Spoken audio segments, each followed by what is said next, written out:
iniciando mais um estudo do livro O Evangelho segundo o Espiritismo, capítulo 5, Bem-aventurados os aflitos, e hoje vamos estudar os parágrafos primeiro e segundo.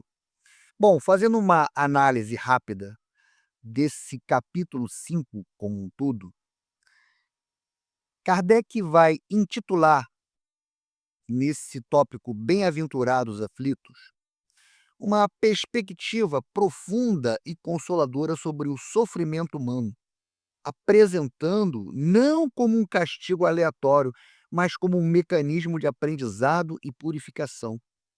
O texto ele vai explicar que as aflições elas se dividem em dois tipos principais.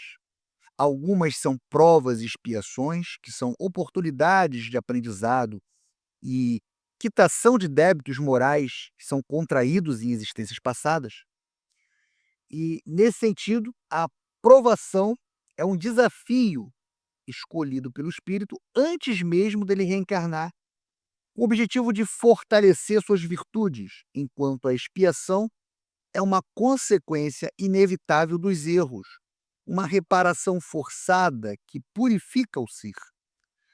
Além disso, Kardec esclarece que muitas dores são resultado direto das escolhas imprudentes feitas na vida presente, como aquelas originadas por vícios, excessos, ambições desmedidas e do próprio orgulho.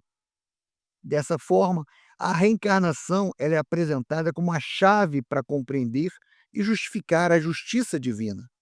E sem ela, o sofrimento de uma criança inocente ou a prosperidade de um criminoso seriam absurdos e indicariam uma falha na justiça de Deus.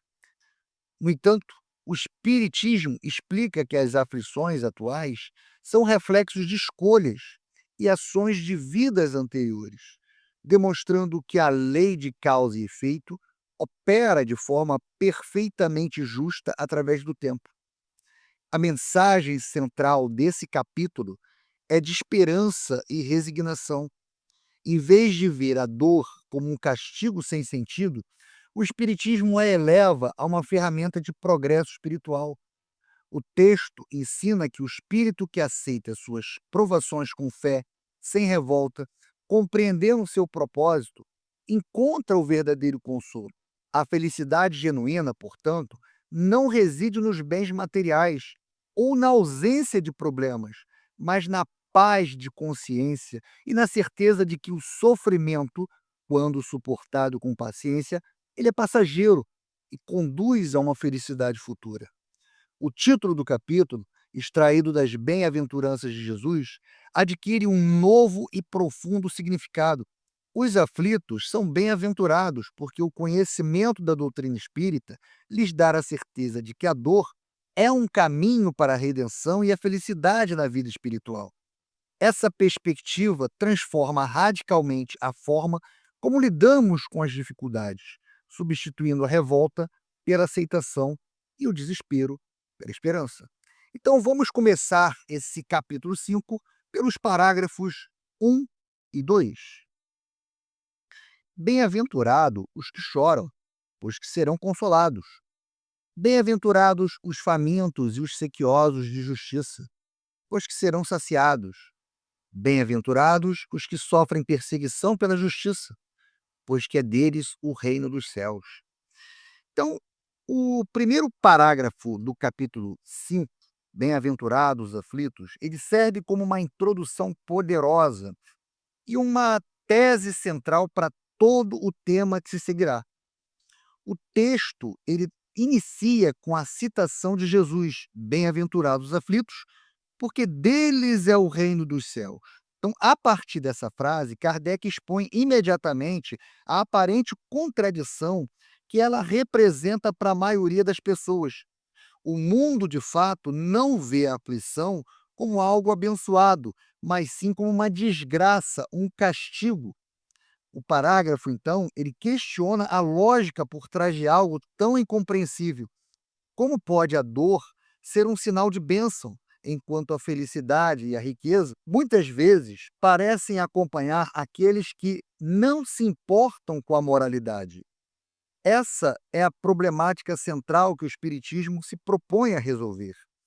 O valor desse parágrafo, ele acaba residindo exatamente na sua capacidade de apresentar o mistério do sofrimento humano em sua forma mais aguda. Ele não apenas cita a frase de Jesus, mas também a coloca em xeque, refletindo a perplexidade universal diante do sofrimento injusto. Ao final do parágrafo, ele afirma que a doutrina espírita oferece a única e completa solução para este enigma.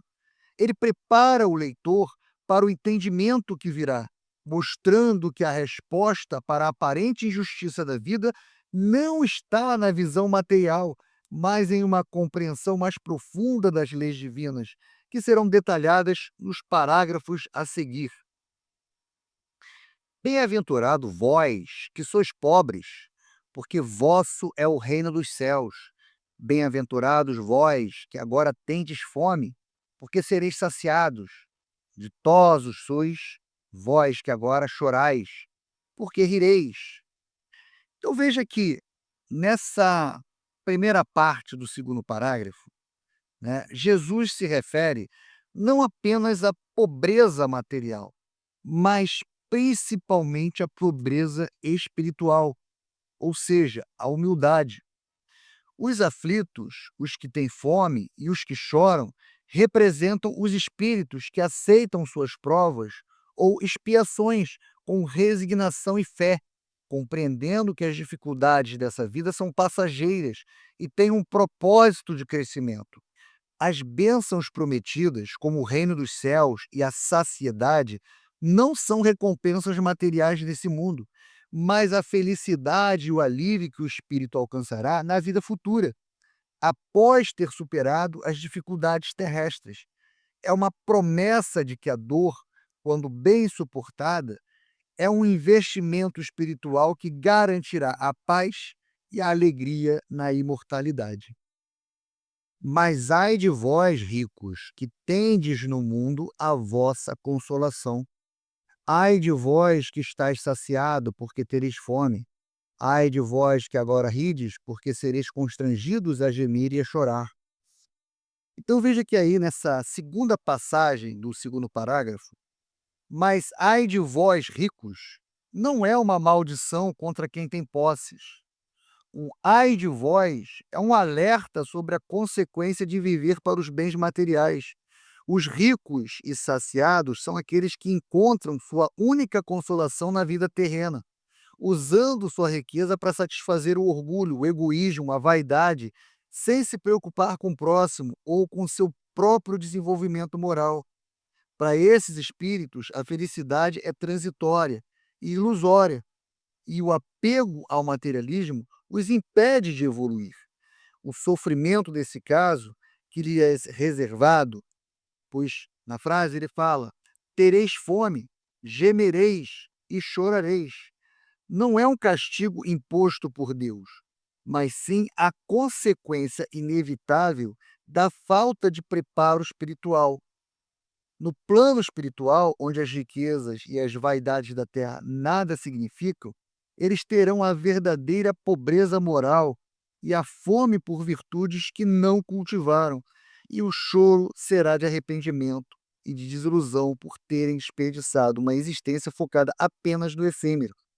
Em suma, a interpretação espírita desse versículo revela a grande inversão de valores entre a vida terrena e a vida espiritual. A felicidade e a infelicidade não se medem pela aparência ou pelas posses, mas pelo estado de consciência e pelo progresso moral alcançado.